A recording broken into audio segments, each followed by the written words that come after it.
Bom, gente, boa tarde aí para todo mundo, de novo. Vamos continuar a nossa disciplina.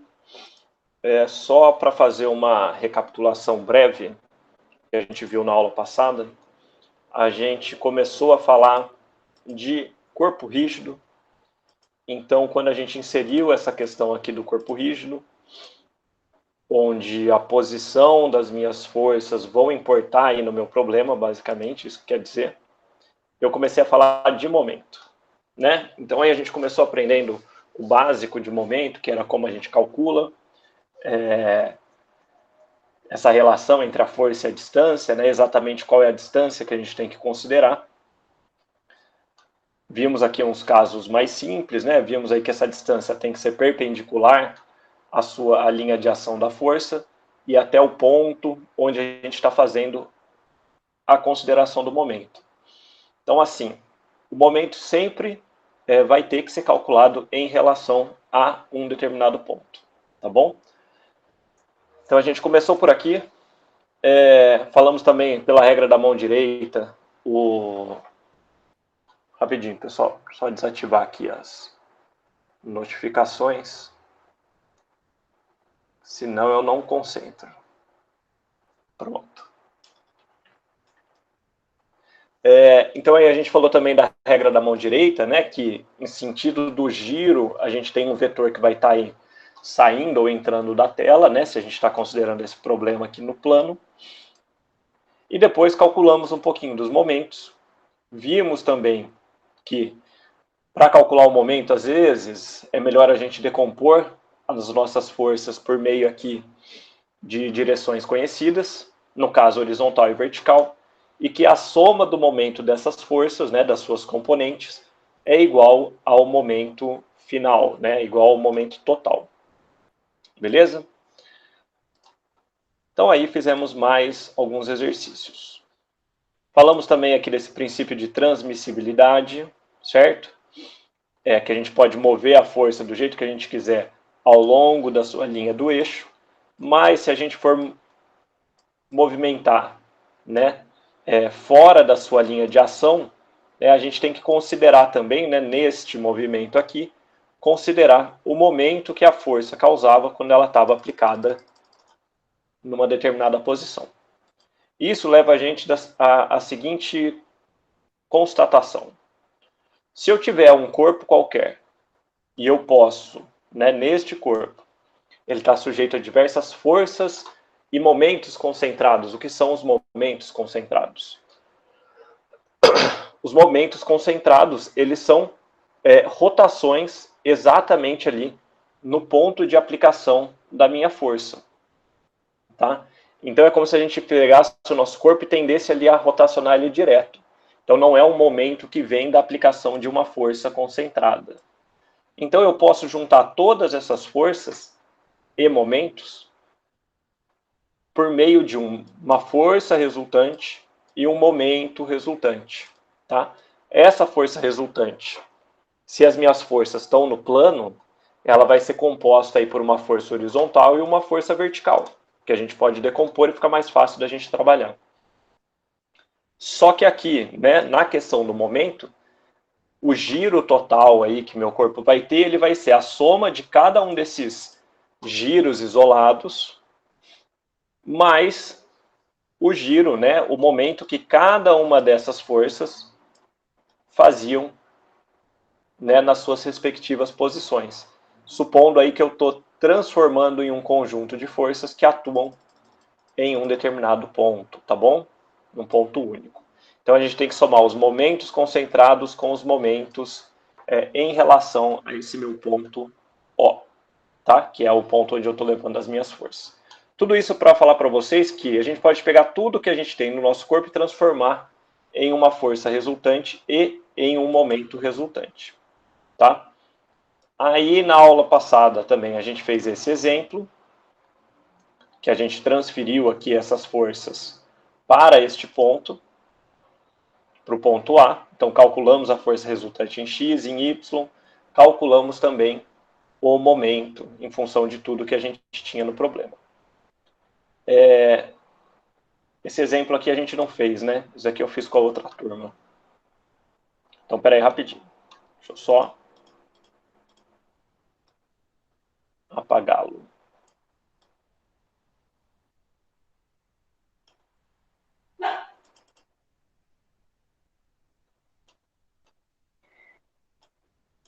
Rapidinho.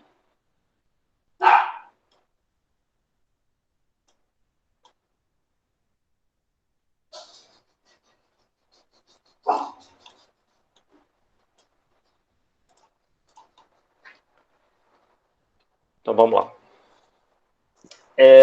Vamos aqui mostrar o que é esse problema para vocês.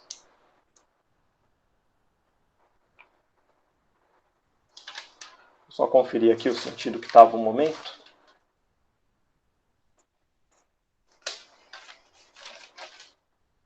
Tinha criado isso daqui. Aqui assim.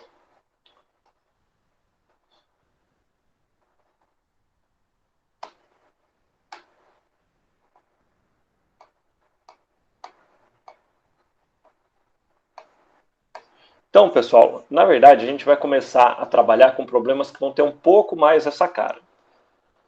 Dessa primeira vez, a gente vai calcular essas forças resultantes em relação aqui ao ponto A.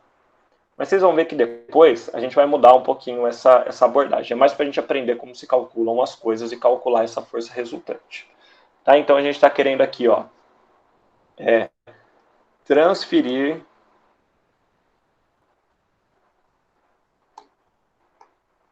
as forças para o ponto A. Beleza? Então o que a gente vai fazer? Vamos começar pelo que é mais fácil. Então vamos primeiro calcular a força resultante na direção X, tá bom? Então ela vai ser, o que a gente tem aqui, né, de força externa, dessas ações externas, né, que são essas forças que estão aplicadas no meu corpo na direção X. Bom, a gente tem, ó, uma força inclinada, um momento concentrado e uma força vertical.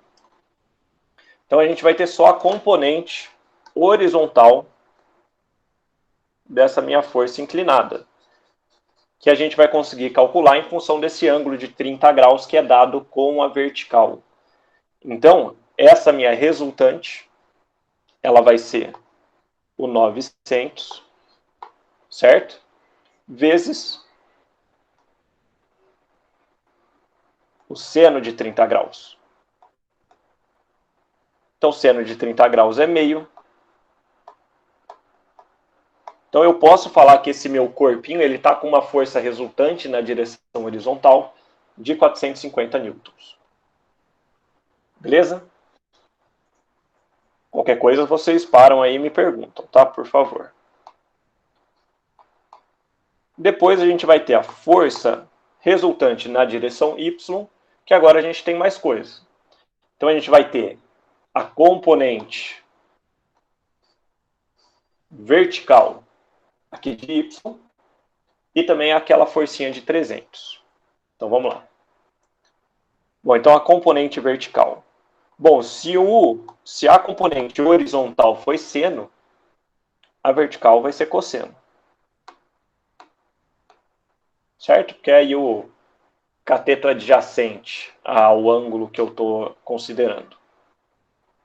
E como está no mesmo sentido, eu vou ter a força de 300 newton. Fazendo essa conta aqui, deixa eu ver o resultado. Então isso daqui vai me dar 1079,4 newtons.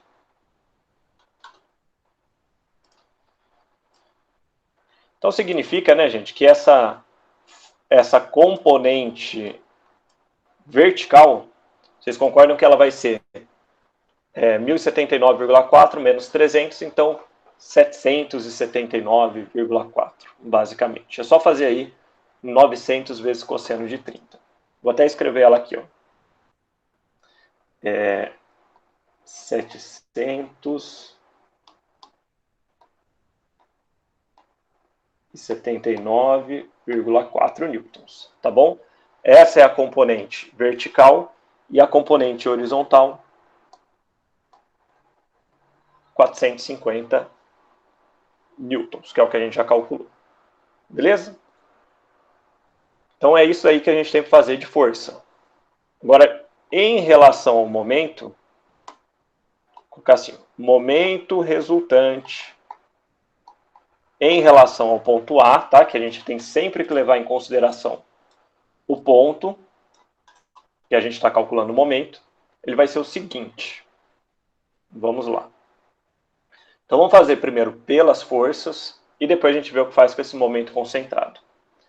Então primeiro a gente vai ter a força de 779,4 vezes a sua distância perpendicular, né, até o ponto de aplicação da força.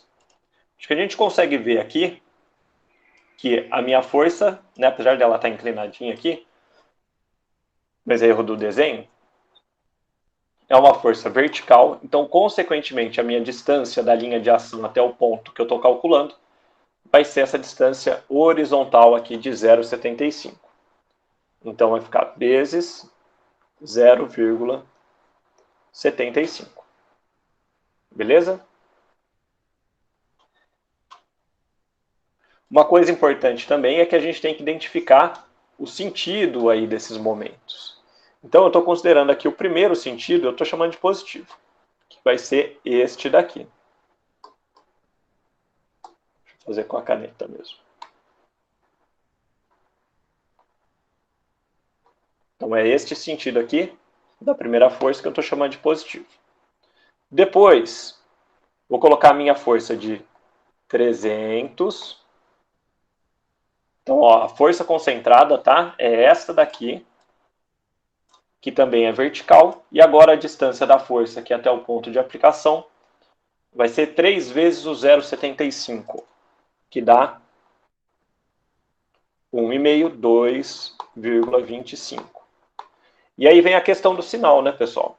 Então a gente tem que analisar também o sentido, o giro, né, dessa minha força, que coincide com o primeiro.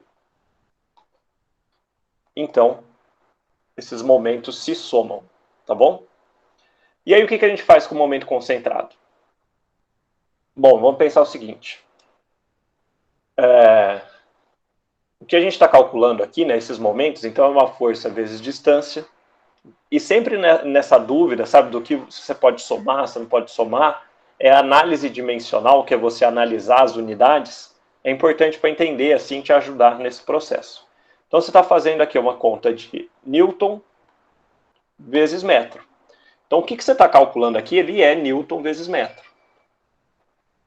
Então, isso daí é uma tendência de giro. Então, consequentemente, esse meu momento concentrado, que ele já é um momento, né, que já é Newton vezes metro, então ele vai entrar direto na sua equação, sem nada, né, sem uma distância ali relativa, porque ele afeta ali o seu problema todo.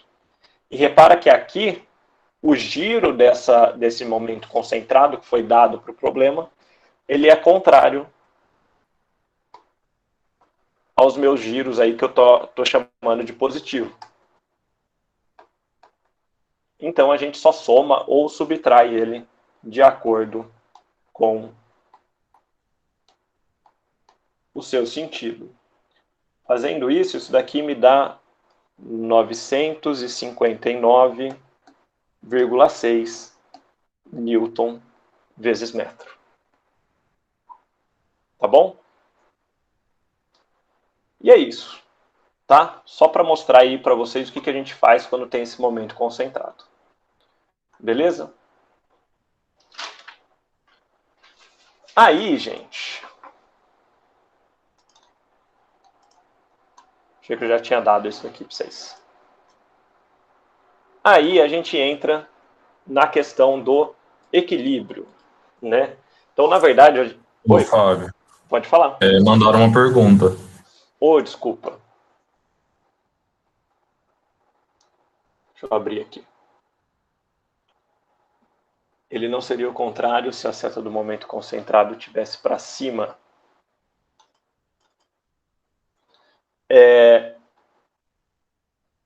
ele é contrário, né? Você está falando desse daqui? Não, é porque assim, eu pensei que as setas estão vindo de cima para baixo, né? As Sim. o do momento É, concentrado também tá vindo de cima para baixo. Não não, teria que ó. ser de baixo para cima para ser Não, menos? não, ó. O momento concentrado, ele está indicando um giro. Tá vendo? É isso daqui. Então é como, ó, vou tentar desenhar um pouquinho melhor. Tá? E assim, né? Posso fazer aqui de diversas formas, que é basicamente a mesma coisa. O que importa no momento concentrado é o sentido aí que ele está girando. Tá? E o Se é sentido dos horário, outros dois? o sentido dos outros dois, né? Hum. Vamos assumir assim, ó. O primeiro que eu estou vendo aqui é o positivo, certo? Então o que está marcado em verde aqui é o sentido que esta minha força de 779 faz o momento. Então você consegue ver aqui, ó, se está aqui, minha força está para baixo, ele vai girar nesse sentido. Então é esse pensamento que a gente tem que ter na hora de pensar no sinal do momento. Entendi. Não, agora eu acho que eu entendi o que você quis desenhar aí. É que eu tava meio confusa. Ah, Obrigada. entendi. Então, ó, esse daqui é o sentido que a minha força de 779 faz em relação ao ponto A. Mesma coisa vale para de 300. Só que aí vocês separam que, né, ele é aqui no sentido contrário. Então, ó, vou fazer um outro desenho, talvez assim, ó, continuando a girar, né, esse meu momento. Então ele vai girar para o sentido contrário. Beleza? Então tá. A gente vai fazer mais, tá? Então opa, a gente vai esclarecendo isso.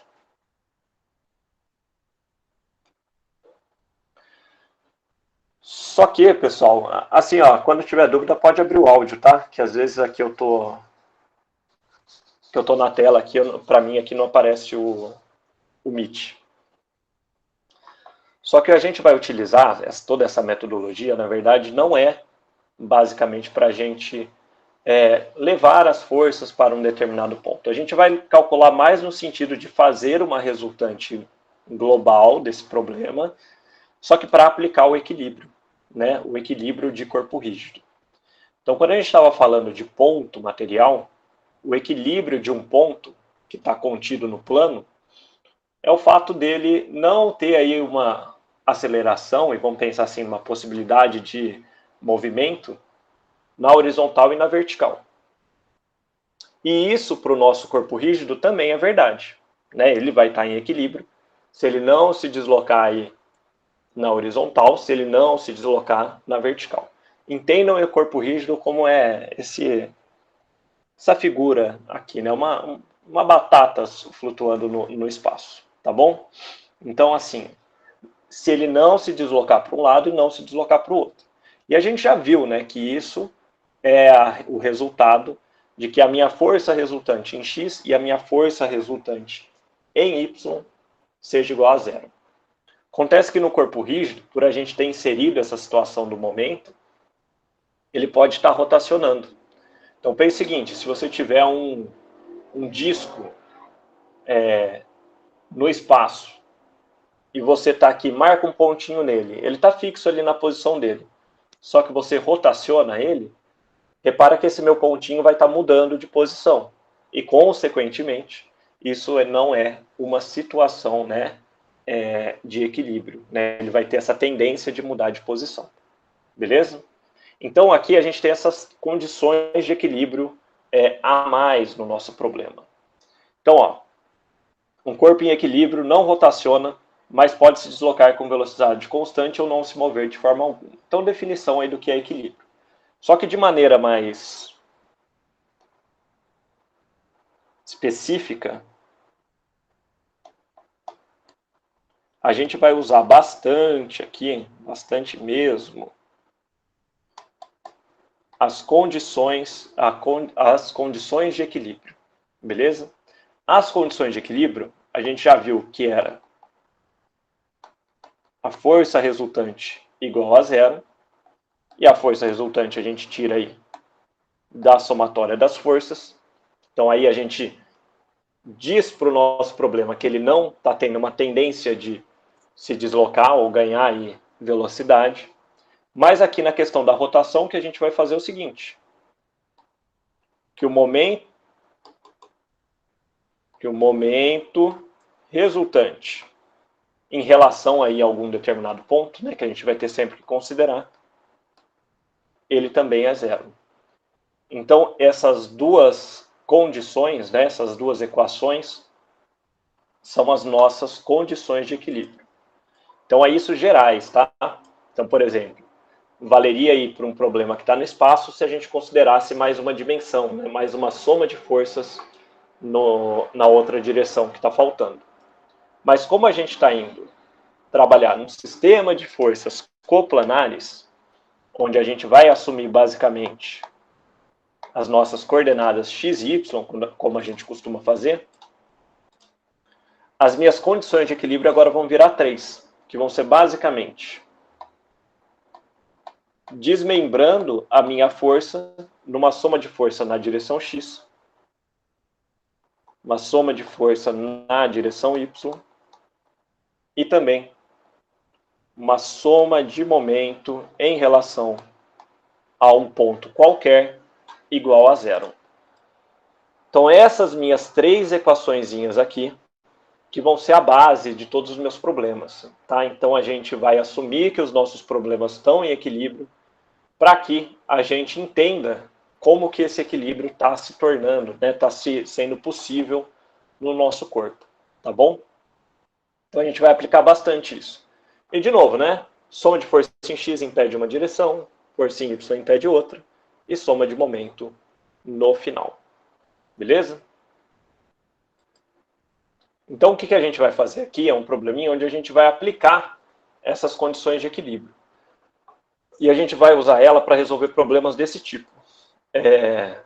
Tem um corpo com um conjunto de forças e algumas delas são desconhecidas por algum motivo. E aí a gente vai descobrir, por meio dessas equações de equilíbrio, impondo essas condições, quais são as forças necessárias aí para que esse corpinho se mantenha ali na condição de equilíbrio. Então o que a gente faz basicamente é aplica cada uma dessas somatórias de força e aí, né, o porquê também da gente trabalhar com aquelas componentes horizontais e verticais, porque as condições de equilíbrio elas estão aí feitas mais para essa situação, facilita para a gente pensar nessas duas direções que são independentes. Então, por isso que a gente vai trabalhar sempre com essa questão das componentes. Vamos fazer o seguinte. Eu tenho aqui 3 incógnitas no meu problema. E isso é importante também porque eu tenho 3 equações de equilíbrio. Então, com essas 3 equações de equilíbrio, eu consigo encontrar essas 3 incógnitas. Não importa muito a ordem que você usa, qual você usa primeiro e tal. Isso é uma coisa que vocês vão vendo que com o tempo, né, vocês falam assim, não, aqui é melhor eu começar por essa, que eu já descubro um resultado. Então vamos fazer o seguinte, Concordam que a gente tem 2 forças verticais e uma horizontal. Então vamos começar com a soma de força horizontal, porque aí a gente já encontra essa incógnita direto. Então vamos fazer, soma de força na direção x igual a zero. Então a gente vai pegar tudo que tem aí na direção x, vou começar com a F2, assumindo aqui que para a direita é positivo. Então mais 5, que é esse 5 aqui da lateral esquerda. Depois eu tenho menos 15, que está lá na quina, no canto superior direito.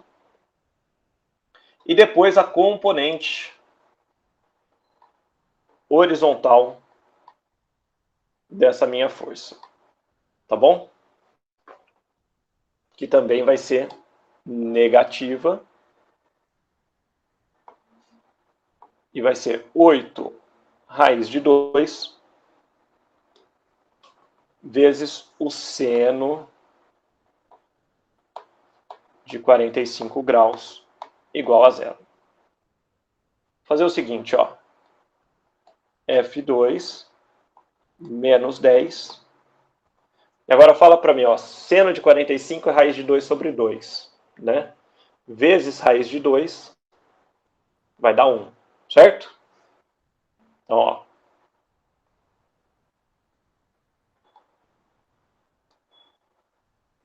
Então, ó, 8 raiz de 2 vezes raiz de 2 sobre 2 vai me dar 8. Some aquele raiz de 2. Igual a zero. Então, F2 igual a 18 quilonewtons. Beleza?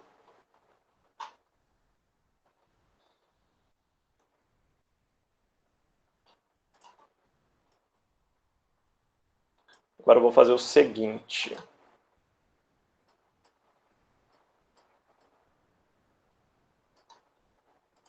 Vou fazer agora soma de força vertical igual a zero. Então, vou pegar aqui, ó. F1, que está para cima, menos F3, que está para baixo, menos 5, ó, este 5 aqui, tá? Do canto superior esquerdo, menos 8, no canto superior direito, né, o menos 5 do esquerdo, o 8 do direito. E agora a componente vertical dessa minha força. Eu vou colocar aqui, ó, com o seno, só para vocês verem mesmo, mas ela vai ser 8 cosseno de 45 graus, 8 raiz de 2, perdão. 8 raiz de 2 cosseno de 45 graus igual a zero. Que vai dar 8 também, né? Porque o cosseno de 45 graus também é raiz de 2 sobre 2. Então, isso vai me dar F1 menos F3. Bom, então ó, vai ser menos 5 menos 8, que vai dar menos 13, menos 8, dá menos 21. Passando para o outro lado, vai dar 21. E aí guardo isso, né? Porque não tem muito o que fazer agora. Então ainda falta, né? Para encontrar a outra equação, a gente tem aquela condição do momento. E aqui, no caso do momento, deixa eu até colocar aqui já, ó, 8 e 8, né? Que é o valor das componentes. E agora, no momento, é importante, a gente pode, né, aplicar aquela condição de equilíbrio do momento em relação a qualquer ponto da sua estrutura. Então, ela tem que ser verdadeira para qualquer ponto da estrutura. Só que é mais fácil se a gente pensar um pouquinho antes e ver, né, que pode ter alguns pontos que eu já elimino algumas forças mais fáceis. Lembra aqui, né? O meu momento eu tenho que ter aquela distância perpendicular até o ponto de aplicação e que se a força que eu estou considerando ela está ocorrendo na mesma, a linha de ação dela cruza o ponto que eu estou calculando o momento, ela não vai gerar momento. E logo, né, ela não vai precisar entrar na minha equação. Então, se a gente olhar aqui um pouquinho no nosso problema, deixa eu botar ele na outra página. Então, se eu olhar aqui um pouquinho no nosso problema, a gente consegue ver que, se eu, por exemplo, tivesse começado, né, com a equação de momento, vocês concordam que se eu pegasse este ponto aqui, bom, eu tenho F1, F2 e aquela força de 5 kN aqui em cima, ó, essa daqui, que estão todas cruzando esse ponto. Digo mais, né? F1 e F2 estão sendo aplicados no ponto. Então essas forças não vão gerar momento, não vão entrar na minha equação, e de incógnita só me sobra F3, o que facilita o meu trabalho. Então eu vou chamar esse ponto aqui de O, e vou começar o cálculo de momento por este ponto, tá bom? Então vamos lá. Então vou fazer, ó, soma dos momentos em relação ao ponto O igual a zero. Vou puxar um pouquinho só. Então vamos lá. Então vou começar com a força de 5 kN, essa da esquerda. Que o seu momento vai ser 5 vezes 1. Então, ó, 5 a força, linha de ação dela, perpendicular. Tá? Então, essa distância aqui de 1 metro até o ponto. Vamos marcar aqui também, vou marcar de verde mesmo. O sentido aí do momento para a gente ver. Marcar de uma cor que é positivo, de outra ali o que é negativo. Ô, Fábio, Oi. eu não entendi por que você está fazendo com cada uma. Não tem como fazer com a resultante inteira em X, depois a resultante inteira em Y e fazer o momento resultante? Então, a questão é, se você pega essa resultante, onde que você está aplicando ela? Eu posso colocar Ixi, agora você me pegou. Então, é porque assim, ainda tem um conceitinho mais para frente. Vai ter um ponto, né, na sua seção, né, no seu problema, que você pode aplicar todas as forças ali, as forças resultantes, que o momento vai ser o mesmo, tá?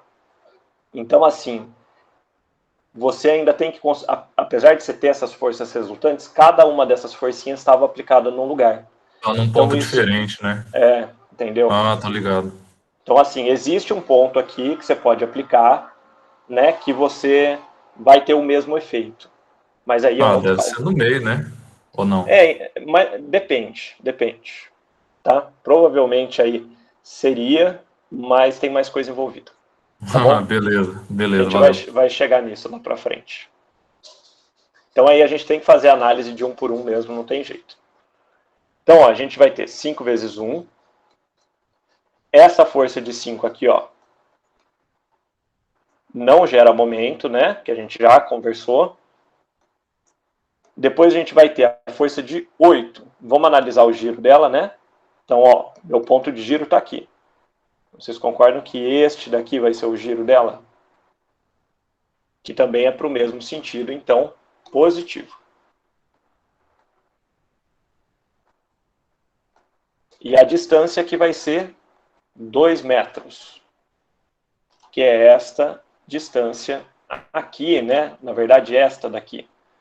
Ah, mas como é que eu sei, né? O que ajuda a gente a pensar nessa distância? Bom, pensem não só na forcinha, tá? Mas pensa na linha de ação dela como um todo. Então, às vezes, isso facilita para a gente até achar a direção aí do giro, né? Se ele é horário ou anti-horário. E também ajuda também para você achar a distância. Então, ó, linha de ação perpendicular a ela que cruza a força. Então, esses 2 metros. Positivo. Depois, ó, eu tenho a força de 15, que dá para ver aqui, ó. Vamos ver se vocês concordam. Vou fazer de roxo. Deixa eu tentar melhorar aqui um lugar.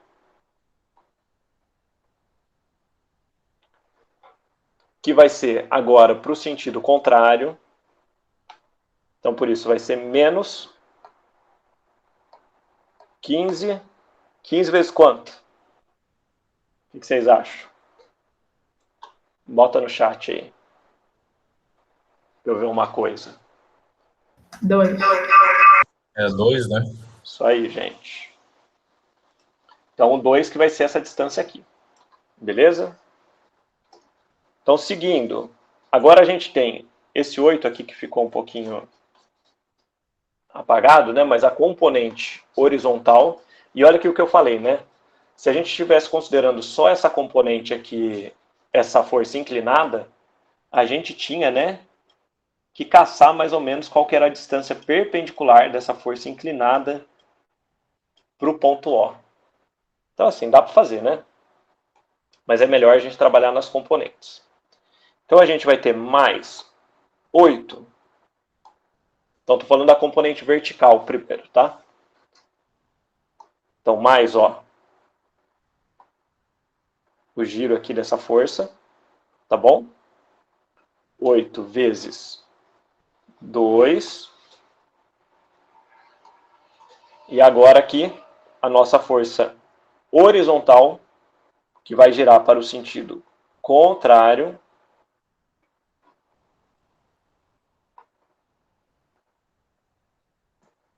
Deixa eu fazer essa mais curvinha. Que vai girar para o sentido contrário. Então, por isso, menos 8 vezes 1. Certo?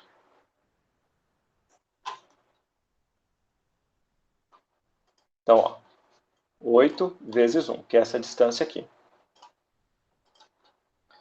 E por último, a gente vai ter mais F3 vezes 2 igual a 0. Que é o momento causado pela minha forcinha F3, que eu ainda não a conheço. Tá bom? Então, assim, pessoal, tem que analisar um por um, né, ver direitinho o sentido. A questão aqui da disciplina principal é que ela não tem, a gente, uma horinha ou outra ali que vai ter uma integralzinha, né, mais para frente. Mas geralmente são contas simples, mas que você tem que prestar atenção, né, que tem aí essa questão dos sinais e o que cada um significa. Então é isso que costuma aí dar problema. Alguma força dessa daí vocês ficaram com dúvida? Quer que fala de alguma? Pode abrir o áudio que eu repasso aí com vocês.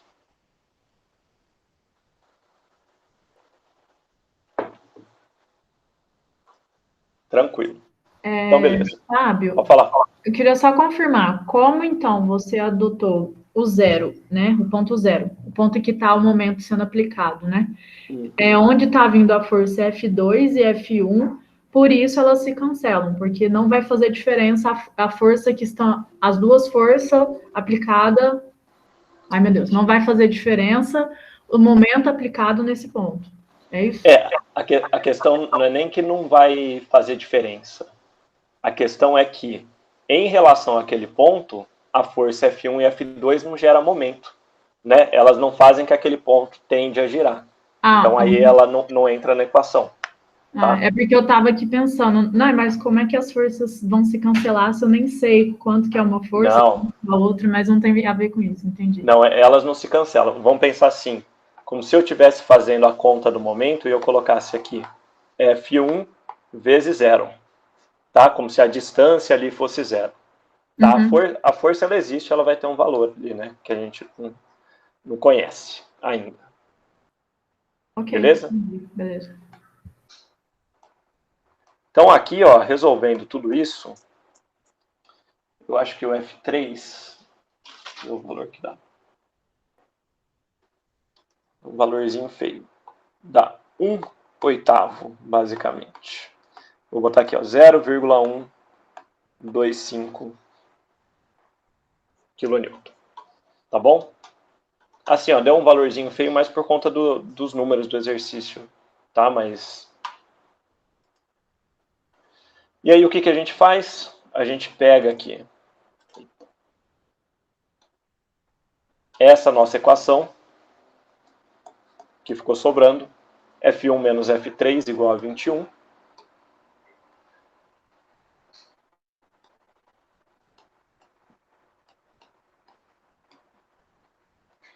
Substituo o F3, né, que é 0,125. Então vai ficar 21,125 kilonewtons. E é isso, pessoal. Basicamente, você tem um sistema de 3 equações em 3 incógnitas e resolve o problema. Uma coisa que é importante a gente falar. Repara que todos os meus resultados aqui deram positivos, né? As minhas forças deram positivas.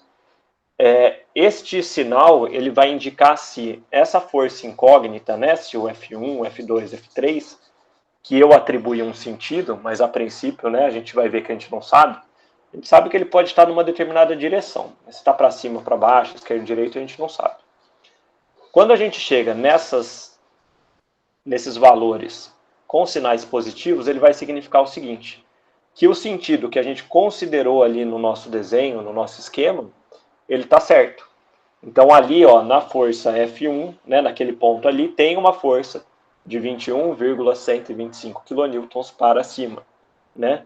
Se desse negativo, significa que aquele sentido ali que a gente considerou na nossa força, na realidade ele é o contrário, que tem que estar para baixo para que o nosso sistema esteja em equilíbrio. Tá bom?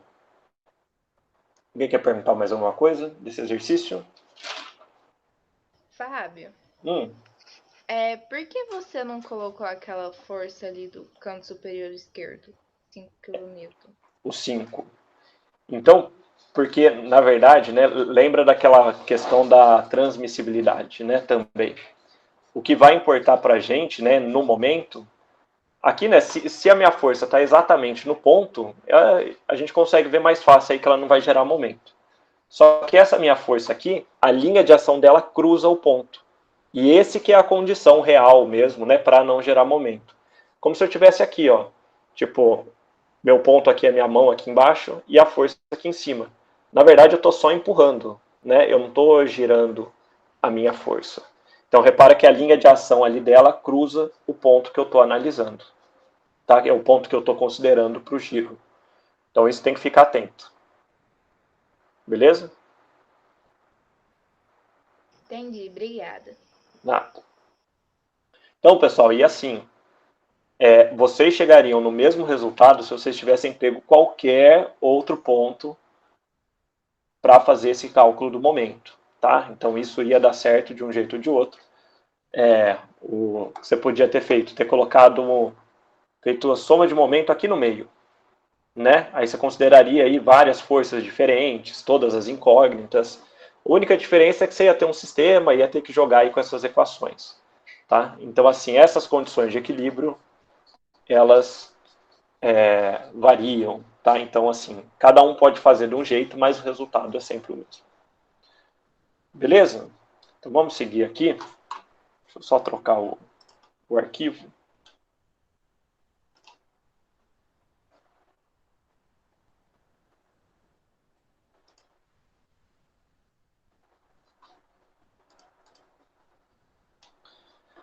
Então agora, pessoal, que a gente já entrou aí um pouco nessa parte do equilíbrio, vou começar a mostrar para vocês como vai ser mais a cara dos problemas aí que a gente vai trabalhar mesmo. E os conceitos mais voltados aí para essa parte da teoria, da mecânica mesmo, né? Não só essa parte do cálculo do que é equilíbrio e tudo mais. A gente vai falar agora numa questão que eu já falei aqui para vocês, mas agora dá o nome certinho, que são os graus de liberdade. O que são os graus de liberdade? Vou ler aqui e aí eu explico direitinho. É o número mínimo de coordenadas independentes necessárias, né, que está errado, para descrever o movimento de um corpo rígido. Então é o seguinte, falei para vocês de como esses corpinhos podem se movimentar. Para simplificar, a gente travou ele no plano, né, que fica mais fácil para a gente. Então, qualquer situação que eu tenha num corpo que saiu daqui e veio para cá, por um conjunto de forças e momentos aí qualquer, esse movimento todo, ele pode ser descrito por meio de 3 coordenadas independentes. Vamos manter aí, coordenadas independentes, por enquanto. Então, assim, se ele saiu daqui e veio para cá, então ele teve um deslocamento horizontal, um deslocamento vertical, e ele também pode ter rotacionado, né, no meio aí da bagunça toda. Então é o seguinte, acontece que essas coordenadas elas são independentes, por quê? Bom, com a rotação você não descreve um deslocamento na horizontal. Com a rotação você não descreve um deslocamento na vertical. E com um deslocamento na horizontal você não descreve um deslocamento aí na vertical. Então, por isso que elas são independentes. E para esse caso aqui do plano, né, dos corpos rígidos num plano XY, esses graus de liberdade eles vão ser basicamente 3. Então, ó, deixa eu só escrever aqui.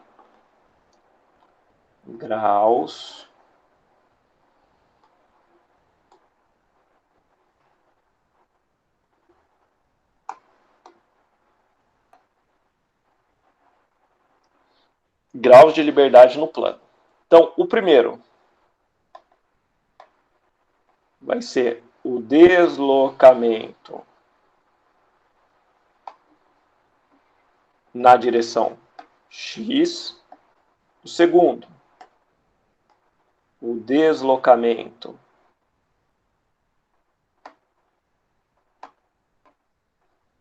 em Y. E o terceiro é a rotação. Então, por que é importante aí a gente entender esses graus de liberdade? Repara que ó, o grau de liberdade significa assim, né? O quão livre esse corpo é, né, para se mover. Agora, se a gente tem um corpo aí que a gente está no espaço, vamos supor, em qualquer lugar, mas que a gente tem que fixar em alguma situação e a gente não quer aí que sob a ação de alguma força ele se movimente, ele se desloque, né? Ganhe velocidade ou qualquer coisa assim, a gente precisa impedir que esses graus de liberdade ocorram. Então vamos dar um exemplo, né? Não sei, provavelmente aí vocês estão estudando com o computador em cima de uma mesa que tem o seu computador em cima, você pode ter o braço apoiado, enfim, seus cadernos, qualquer coisa assim.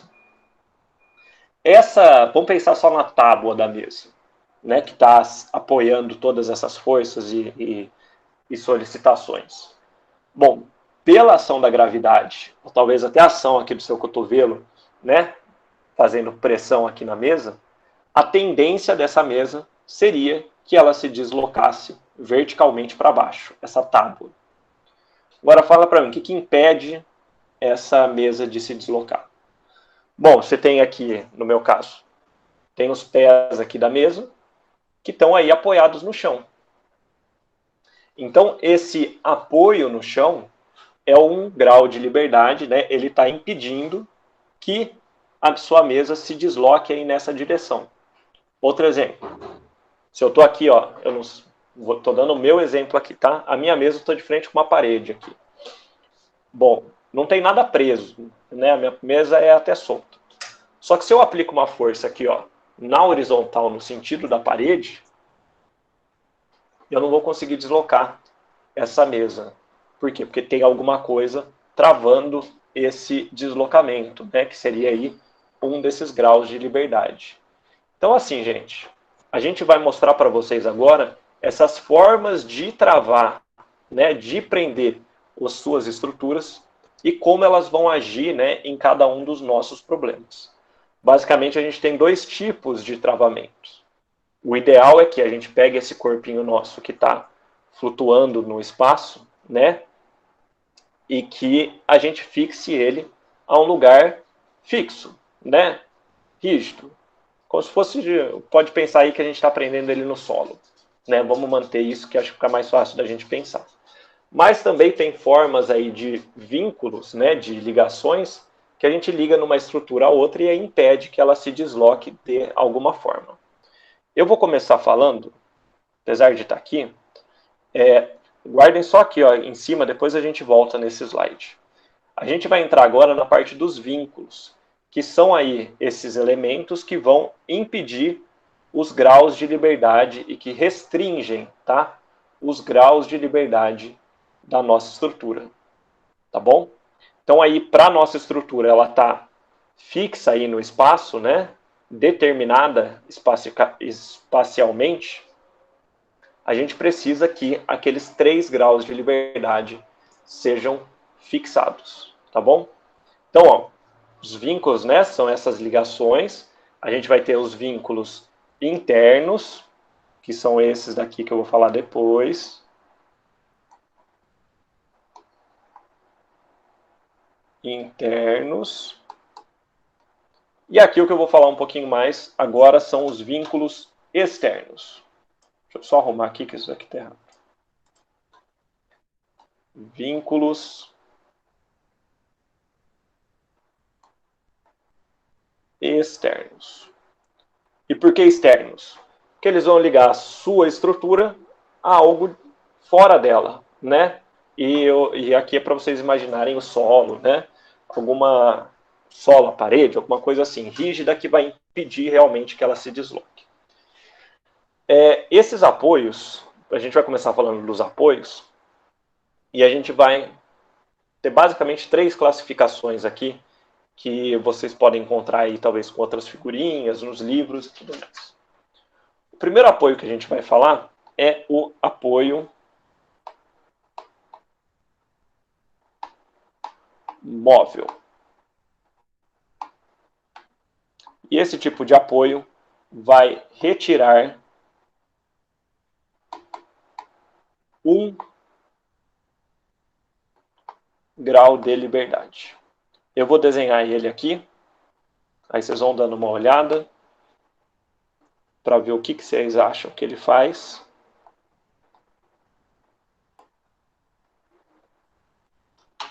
Eu vou ter que dar um zoom aqui.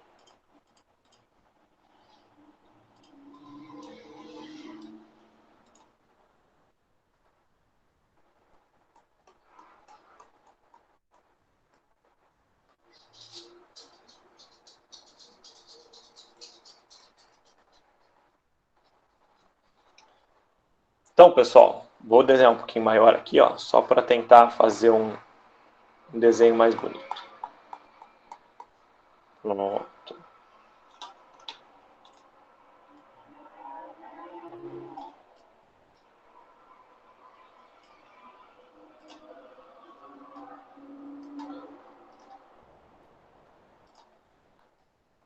Da aula no computador tem a parte boa também. Então, gente, esse daqui é um dos símbolos aqui que a gente usa, a gente vai discutir um pouquinho em cima dele.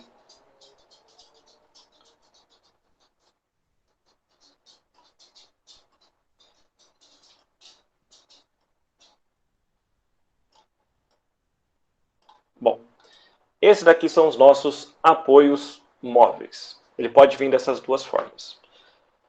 Bom, pelo que eu falei aqui em cima para vocês, apoio móvel retira 1 grau de liberdade. Deixa eu tirar o som. Então ele retira 1 grau de liberdade. Então ele vai retirar ou um deslocamento ou a rotação. Para vocês terem ideia o que isso pode significar, vamos pensar o seguinte. Vamos pensar... Sumiu aqui a minha régua. Vamos pensar, por exemplo, que essa minha barrinha, que é o que eu estou aqui, ela flutuando no espaço, e vou aplicar esses vínculos. Um apoio, como o próprio nome diz, é um apoio. Né? Você apoiou o seu objeto em um determinado local. E o que ele vai significar é exatamente isso, tá? Então apoiem aí o seu, sei lá, sua reguinha, seu lápis, alguma coisa no seu dedo, que ele vai servir aí como um ponto de apoio. Vocês concordam que se não tivesse isso, né, e eu não estivesse segurando aqui, obviamente, a tendência, né, dessa régua seria cair seguindo aí a força da gravidade. Acontece que este apoio, ele está impedindo que este ponto aqui, tá, o ponto onde ele está apoiado, se desloque verticalmente para baixo. Então, repare que se eu não estiver segurando aqui, né, ele ainda não vai parar no lugar, né, porque se eu soltar, ele vai girar. E vocês concordam que se ele só está apoiado aqui, se eu aplicar uma força na horizontal, aqui ele se desloca, sem problema nenhum. Tá? Então, esse apoio, né, esse apoio móvel, ele vai restringir 1 grau de liberdade, o que significa que, naquele ponto, tá, e tudo isso que a gente fala é específico para aquele ponto, ele ainda pode se deslocar na horizontal, e como eu falei para vocês, se só está apoiado, ele pode rotacionar neste ponto. Então, desse jeitinho aí, e dá até para ver, né? O próprio desenho dele aí é como se ele tivesse uma possibilidade aí de deslizar. Tem uma outra forma também que alguns livros mostram, deixa eu copiar aqui. Peraí que eu fiz cagada. Tem algumas formas que alguns livros apresentam, que eles fazem até um carrinho assim, ó.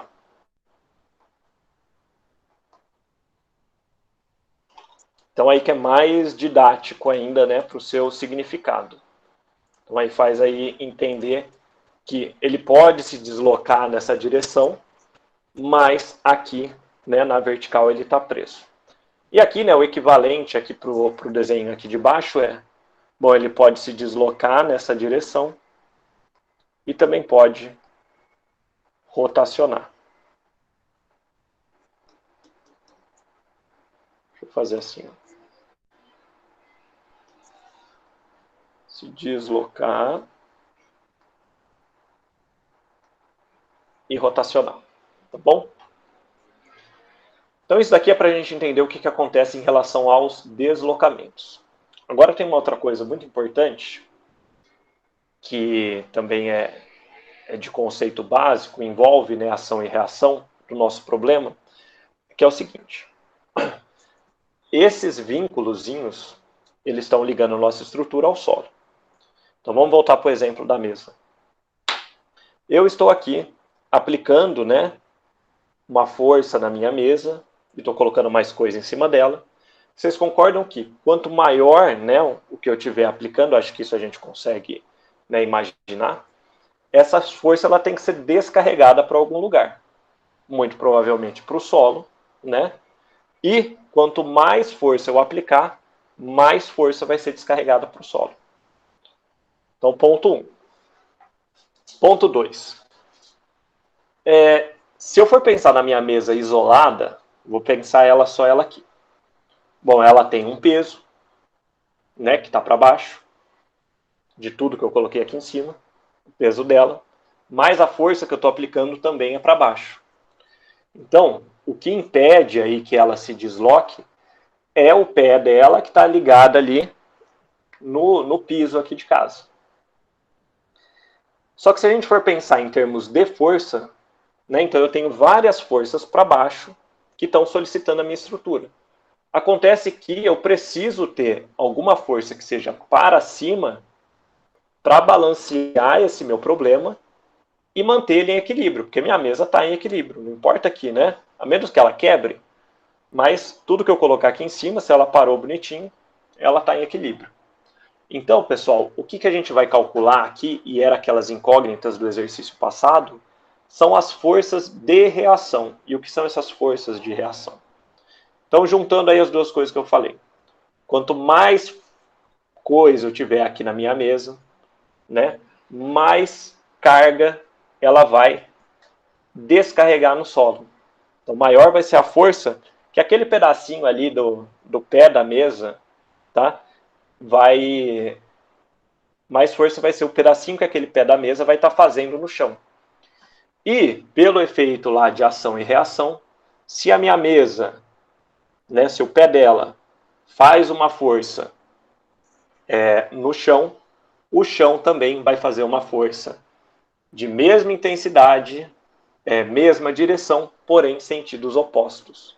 Então essas são as forças de reação dos seus apoios que vão manter o equilíbrio do nosso problema, tá? E outra coisa que é importante, tá? Sempre que a gente, isso sempre, em qualquer situação, que a gente bloqueia, isso dá até para filosofar em cima, mas sempre que você bloqueia um deslocamento, você gera uma determinada força, né, na sua estrutura. Vamos para os exemplos. Tenho aqui o meu lápisinho, não, vou pegar a régua que fica maior. Tenho aqui a régua e estou aqui aplicando uma força nela horizontal para ela se deslocar. Supondo que ela está ali livre no espaço, ela estaria ali se deslocando sem problema algum. Bom, então, porque ela não tem aqui esse grau de liberdade dela do deslocamento horizontal, está livre. Se eu venho aqui e coloco minha mão aqui na frente, bom, eu aplico aqui uma força. certo? Essa minha barrinha, né? Tudo bem que ela está querendo aqui se deslocar, vou fazer com a caneta que é mais firme. Então, ao eu aplicar essa força, repara que na mão aí de vocês, se estiverem fazendo, vocês vão sentir aí com o lápis, a caneta aí perfurando a sua mão, tentando perfurar. Só que, né, essa sua força que o lápis está fazendo na mão, a mão também está fazendo no lápis. E é isso que está fazendo com que esta força da sua mão no lápis, com essa que você está pressionando, é o que está fazendo que a sua caneta esteja em equilíbrio, né, aqui nessa posição que a gente colocou. Então, pessoal, se eu impedir uma força, se eu impedir o deslocamento horizontal da minha caneta, significa que eu estou inserindo uma força horizontal no meu problema que vai impedir esse meu sistema. E essa força, ela vai ser tão grande quanto for as ações, né? Quanto eu estiver aplicando a força. Então, por isso que essas reações, elas são valores que a gente não conhece, né? E vão ser incógnitas do meu problema. Então, eu sei que sempre que aparecer sempre que tiver um apoio que restringe um determinado deslocamento, vai surgir uma força que bloqueia, sempre que tiver um deslocamento bloqueado na nossa estrutura numa determinada direção, vai surgir uma força nessa mesma direção. Então, nesse caso aqui, ó, do apoio móvel, quando eu olhar para um apoio desse que restringe o deslocamento vertical, eu sei que ali vai ter uma reação vertical. O valor eu não sei nem se é para cima ou se é para baixo, tá? Mas eu sei que ela é vertical porque aquele meu apoio restringe o deslocamento vertical. E aqui, no caso de baixo, tá? A gente vai ter uma reação horizontal. Porque o deslocamento bloqueado é horizontal. Então, assim, sendo prático, tá, gente? Sendo prático quando a gente encontrar aqui uns apoios desse, a gente tem que entender automaticamente que ali tem uma força desconhecida que é importante para o meu sistema, porque é ela ali que vai garantir o equilíbrio de tudo. Tá bom? Quem quer perguntar alguma coisa? Então, vamos lá. O segundo, vou subir aqui, é o apoio fixo. O apoio fixo, ele retira 2 graus de liberdade. Tá bom? O desenho dele é bem parecido também. Deixa eu dar o zoom aqui que vai ficar... Vou tentar fazer melhor. Também é esse triângulozinho aqui. Só que ele pode vir de outras formas também, tá?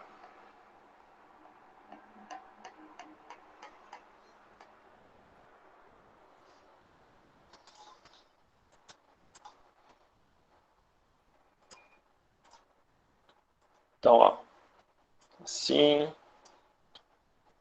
Pode vir rotacionado também. Pode vir nessa forma, que é como se fosse um pino. Vou explicar isso aqui para vocês. Então, vamos lá. Tá.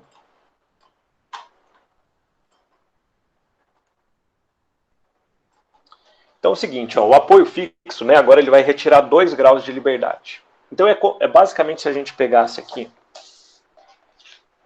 a nossa reguinha, em vez de, assim, de apoiar, a gente fizesse isso, ó.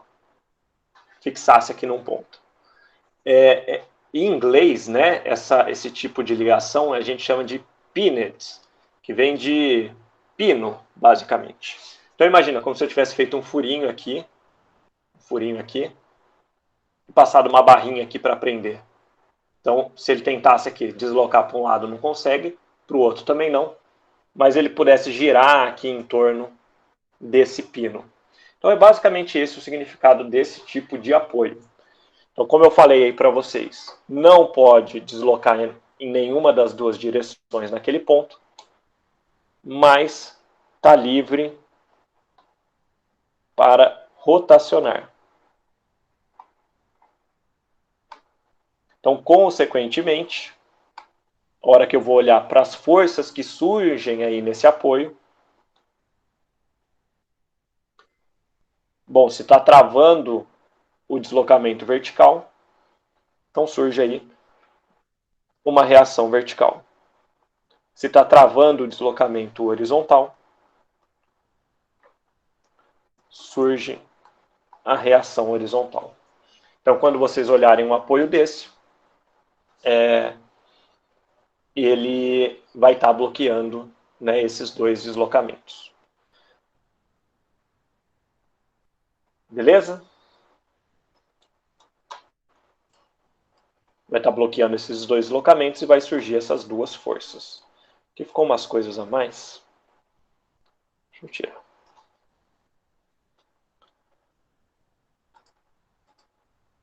E aqui, para terminar, a gente tem o engaste. Como vocês devem imaginar, né? O engaste é aquele que vai bloquear, vai retirar 3 graus de liberdade. Deixa eu escrever aqui.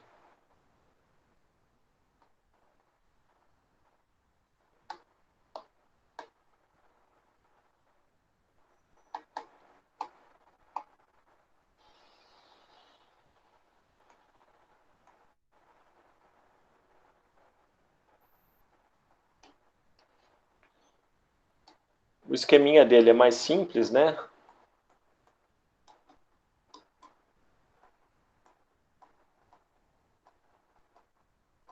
Tem umas figurinhas aqui para mostrar o, né, sem ser eu desenhando, que fica um pouquinho melhor. Mas então, o engaste, ele vai retirar os 3 graus de liberdade e assim a sua estrutura não se move mais. O que seria esse grau de liberdade, esse engaste? Como você pegasse aqui a sua caneta, fincasse ela aqui na parede de vocês ou na mesa, tá? É como se você prendesse assim. Opa! Abriu o áudio aí, Ana. Eu tô só a cama. Ana. Que a mamãe trouxe pra você brincar. Peraí. Aí. Mamãe, entra dentro. Rapidinho, deixa eu ver se eu consigo tirar o áudio aqui. Tá.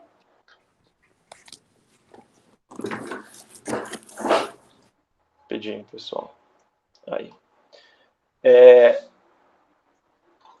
Então é como se você enfincasse mesmo a sua barrinha em um determinado ponto, e aí você não desloca numa direção, né, na horizontal nem na vertical, e por ela estar fixa aqui, você não consegue rotacionar também. Então, por travar esses 3 deslocamentos, então surge reação vertical, reação horizontal, que trava os deslocamentos, e um momento concentrado também, que vai travar o seu giro. Então vai ser um momento ali que aquele ponto vai fazer no sentido contrário de tudo que está acontecendo ali para tentar fixar o seu corpinho. Tá bom? Então assim, pessoal, tem outros tipos de vínculos, tá? Que a gente vai utilizar no nosso problema. E assim, eu não preciso necessariamente ter um vínculo que trave horizontal, né, um vertical, um momento. Tem várias possibilidades, né? A gente tem que ter 3 graus de liberdade interrompidos no nosso problema para que ele esteja aí fixo. Mas aí a gente vai ver que tem variações disso no nosso problema e como que a gente calcula. Tá? Então, assim, passei os 3 básicos aqui dos vínculos externos, tá bom? E tem outros, mas eu acho que não convém aqui para vocês, tá? Alguém quer perguntar alguma coisa?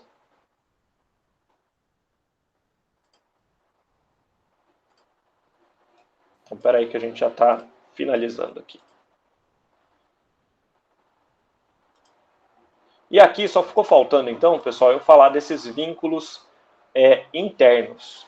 Então, eles vão impedir o deslocamento, mas é como se eu ligasse aí um elemento entre outro, né, um elemento no outro. Então a gente vai ver mais para frente que a gente vai ter uma distinção entre o que é chapa e o que é barra. Mas o que importa para a gente aqui é que esse vínculo entre elementos, assim, vamos supor, tenho esses dois aqui, né, a minha reguinha e a minha caneta. Bom, se eu ligar eles completamente, é como se eles estivessem ali unidos de forma aí total, e então é como se fossem um só. Então isso a gente não considera. A gente vai considerar só o caso das articulações. E o que é uma articulação? Todo mundo já deve ter... Pensem no seu joelho, no joelho de vocês. É uma ligação entre dois elementos, certo? Que não permitem, né? Então estou ligando aqui os dois pontos. Que não permitem que eles se desloquem um do outro, que eles não se distanciem um do outro, mas eles permitem, essa articulação permite que ela rotacione, né, esses elementos naquele ponto. Então a articulação, pensa no joelho de vocês mesmo, né? Você não quer aí que uma parte da perna descolhe da outra, e ela faz isso, só que permite que você tenha esse giro, né, de um elemento para o outro, tá bom? Então esses daqui são os vínculos internos que a gente vai trabalhar talvez um pouquinho mais lá para frente. Mas aqui, como tem muito caráter informativo, né, a disciplina para vocês, eu acho que é interessante de citar. Quando a gente falar de treliça também, a gente vai entrar um pouquinho nisso, tá bom? Então, pessoal, com a outra turma eu parei aqui, então eu não vou avançar aí mais com vocês não, a gente continua na próxima semana, tá? Então, assim, quem não tiver nenhuma pergunta, pode ir deixando o nome no chat e pode ir saindo. E muito obrigado da presença. Bom final de semana para vocês. Quem tiver pergunta, pode fazer. Semana que vem, ó, eu já vou colocar a lista para vocês, tá? Que agora já vai dar para começar a fazer uns exercícios. Falou, gente. Bom final de semana, aproveitem, fiquem em casa. Fábio, te perguntar. Pode perguntar. Essa turma AT04, a gente tem aula nas quartas-feiras, né? E quarta que vem é feriado. Vai ter alguma aula assíncrona no local? Não, eu programei já de vocês vai estar com uma aula de diferença da outra turma, tá? Ah, beleza. Então, assim, só para ficar atento, porque às vezes tem um pessoal que gosta de... não vou conseguir assistir a aula hoje, eu vou assistir na da outra turma. Só para ver qual que é a matéria, tá? Beleza. Falou? Obrigado, viu? Valeu, pessoal. Bom fim de semana. Você também.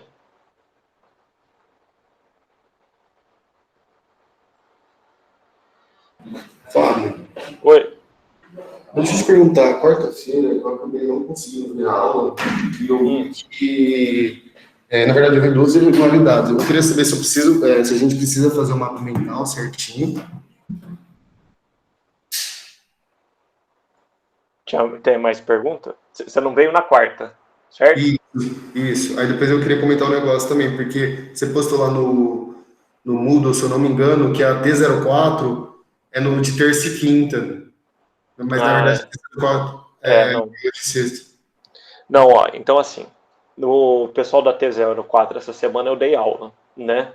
Então você não pôde vir, eu preciso que você faça o mapa assim da aula de quarta-feira, tá? Só da aula da sexta-feira passada que eu não consegui dar síncrona para vocês, então não ia cobrar o mapa, não. Tá. Tá bom? Beleza. E depois eu arrumo esse negócio do dia. Tá bom, combinado então. Beleza? Beleza.